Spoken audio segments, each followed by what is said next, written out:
Hello and welcome to 5 Year Club video number 191. We're now on book 2 of The Japanese Family Storehouse. Exciting.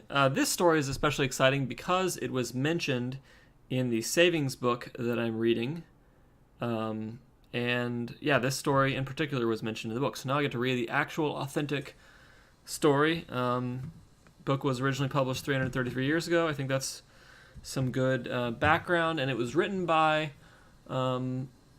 this poet guy who had a lot of good things to say about morals and money, or that's kind of what he's known for.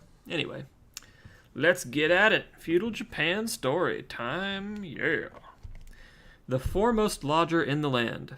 This is to certify that the person named Fujiichi, tenant in a house belonging to Hishiya Chozaemon of Muromachi, is, to my certain knowledge, the possessor of 1,000 kanmei in silver. Such would be the style of his testimonial when Fujiichi sought new lodgings. He was unique, he claimed, among the wealthy of this world, for although he was worth 1,000 kanmei, he lived in a rented house no more than 4 yards wide. In this way he had become the talk of Kyoto, but having one day accepted a house in Karasuma Street as surety for a loan of 38 kanmei, in the course of time, as the interest mounted, the surety became forfeit, and for the first time Fujiichi became a property owner. He was much vexed by this. Up to now he had achieved distinction as the rich man in lodgings. But now that he had a house of his own, he was nobody. His money in itself was mere dust by comparison with what lay in the strong rooms of the foremost merchants of Kyoto. Fujiichi was a clever man, and his substantial fortune was amassed in his own lifetime. But first and foremost, he was a man who knew his own mind, and this was the basis of his success. In addition to carrying on his regular business, he kept a separate ledger, bound from odd scraps of paper, in which, as he sat all day in his shop, pen in hand, he entered a variety of chance information. As the clerks from the money exchanges passed by, he noted down the market ratio of copper and gold. He inquired about the current quotations of the rice brokers. He sought information from the druggists and the haberdashers' assistants on the state of the market at Nagasaki. For the latest news on the prices of gin, cotton, salt, and sake, he noted the various days on which the Kyoto dealers received dispatches from the Edo branch shops. Every day 1,000 things were entered in his book, and people came to Fujiichi if ever in doubt. He became an invaluable asset to the citizens of Kyoto. His dress consisted invariably of a thin undervest beneath a cotton kimono, the latter stuffed, if necessary, with 3 times the usual amount of padding. He never put on more than one layer of outer garments. It was he who first started the wearing of detachable cuffs on the sleeves, a device which was both fashionable and economical.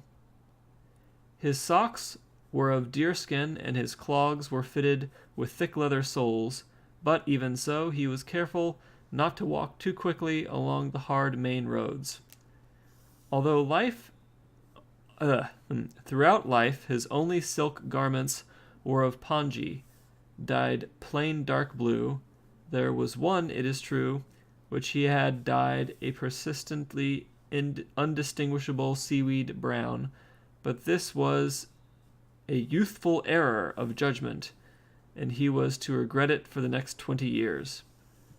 For his ceremonial dress he had no settled crests, being content with a 3-barred circle or a small conventional whorl, and even during the summer airing time he was careful to keep these from direct contact with the mats. His overskirts were of hemp, and his starched jacket of an even tougher variety of the same cloth, so that they remained correctly creased no matter how many times he wore them. When there was a funeral procession in which his whole ward was obliged to join, he followed it perforce to the cemetery on Toribe Hill, but coming back he hung behind the others, and on the path across the moor at Rokuhara, he and his apprentices pulled up sour sinbury herbs by the roots. Dried in the shade, he explained, they make excellent stomach medicine. He never passed by anything which might be of use. Even if he stumbled, he used the opportunity to pick up stones for firelighters and tucked them in his sleeve. The head of the household, if he is to keep the smoke rising steadily from his kitchen, must pay attention to 1,000 things like this. Fujiichi was not a miser by nature. It was merely his ambition to serve as a role model for others in the management of everyday affairs. Even in the days before he made his money, he never had the New Year rice cakes prepared in his own lodgings. He considered that to hire a man for pounding the rice and to bother over the various utensils was too much trouble at such a busy time of the year. So he placed an order with the rice cake dealer in front of the great Buddha. However, with his intuitive grasp of good business, he insisted on paying by weight, so much per kanmei. Early one morning, 2 days before the new year, a woman from the cake maker arrived before Fujiichi's shop, hurrying about her rounds, and setting down her load, shouted for someone to receive the order. The newly pounded cakes, invitingly arrayed, were as fresh and warm as spring itself.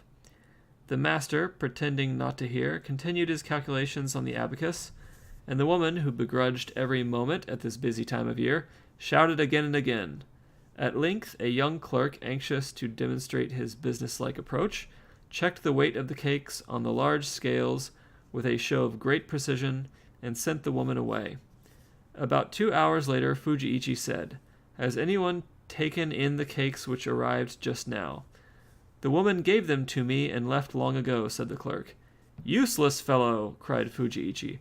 "I expect people in my service to have more sense. Don't you realize that you took them in before they had cooled off?" He weighed them again, and to everyone's astonishment their weight had decreased. Not one of the cakes had been eaten, and the clerk stood gazing at them in open-mouthed amazement. It was the early summer of the following year. The local people from the neighborhood of the Toji had gathered the first crop of eggplants in wicker baskets and brought them to town for sale. "Eat young eggplants and live 75 days longer," goes the saying, and they are very popular. The price was fixed at 2 zenny for 1 eggplant, or 3 zenny for 2, which meant that everyone bought 2. But Fujiichi only bought 1 at 2 zenny because, as he said, "With the 1 zenny now in pocket, I can buy any number of larger ones when the crop is fully grown." That was the way he kept his wits about him, and he seldom made a mistake. In an empty space in his grounds, he planted an assortment of useful trees and flowers such as willow, holly, laurel, peach, iris, and bead beans. This he did as an education for his only daughter. Morning Glory started to grow of its own accord along the reed fence, but Fujiichi said that, if it was a question of beauty, such short-lived things were a loss, and in their place he planted runner beans, whose flowers he thought an equally fine sight. Nothing delighted him more than watching over his daughter. When the young girl grew into womanhood, he had a marriage screen constructed for her, and, since he considered that one decorated with views of Kyoto would make her restless to visit the places she had not yet seen, and that illustrations of the tale of Genji or the tales of ice might engender frivolous thoughts, he had the screen painted with busy scenes of the silver and copper mines at Tada. He composed instructional verses on the subject of economy and made his daughter recite them out loud. This guy sounds like a really fun guy. Instead of sending her to a girls' temple school, He taught her how to write himself, and by the time she had reached the end of his syllabus, he had made her the most finished and accomplished girl in Kyoto. Imitating her father in his thrifty ways, after the age of 8, she spilt no more ink on her sleeves, played no longer with the dolls at the doll festival, nor joined in the dancing at Bonn.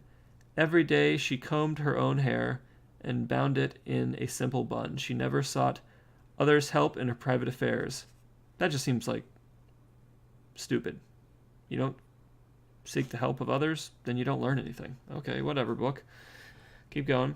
She mastered the art of stretching silk padding and learned to fit it perfectly to the length and breadth of each garment.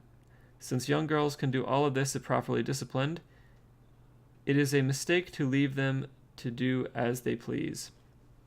All right, that's the author's opinion. Once, on the evening of the 7th day of the new year, some neighbors asked leave to send their sons to Fujiichi's house to seek advice on how to become millionaires. Lighting the lamp in the sitting room, Fujiichi set his daughter to wait, bidding her let him know when she heard a noise at the private door from the street. The young girl, doing as she was told with charming grace, first carefully lowered the wick in the lamp. Then, when she heard the voices of the visitors, she raised the wick again and retired to the scullery. By the time the 3 guests had seated themselves, the grinding of an earthenware mortar could be heard from the kitchen, and the sound fell with pleasant promise on their ears. They speculated on what was in store for them. Pickled whaleskin soup, hazarded the first. No. That's what I'm going to say, actually, by the way. The next time I think something good is coming my way, I'm going to say pickled whaleskin soup?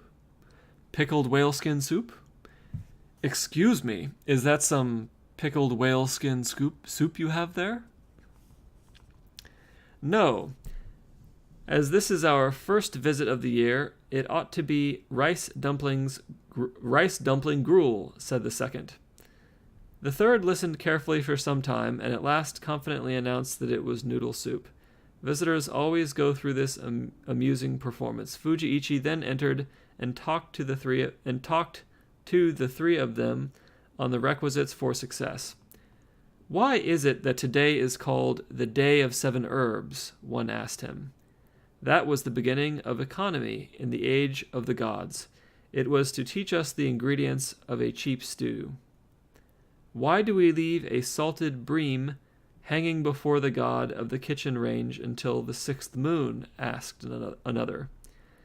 That is so when you look at it at mealtimes, you may get the feeling of having eaten fish without actually doing so.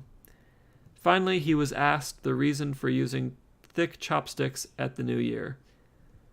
That is so when they become soiled, they can be scraped white again, and in this way one pair will last the whole year. They also signify the 2 divine pillars of the state, Izanagi and Izanami.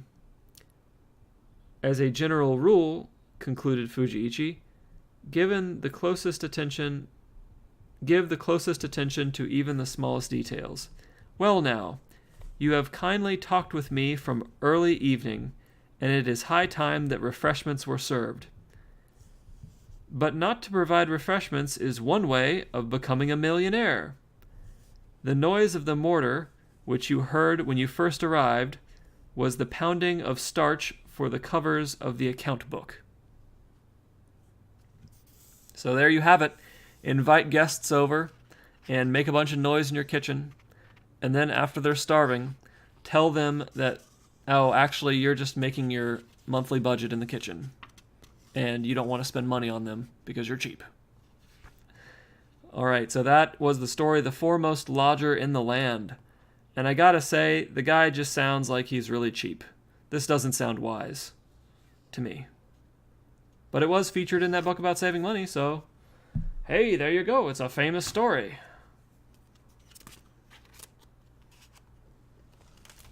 And hope you enjoyed that. Hope you enjoyed some of that pickled whaleskin soup we can use from now on. And have a fabulous evening.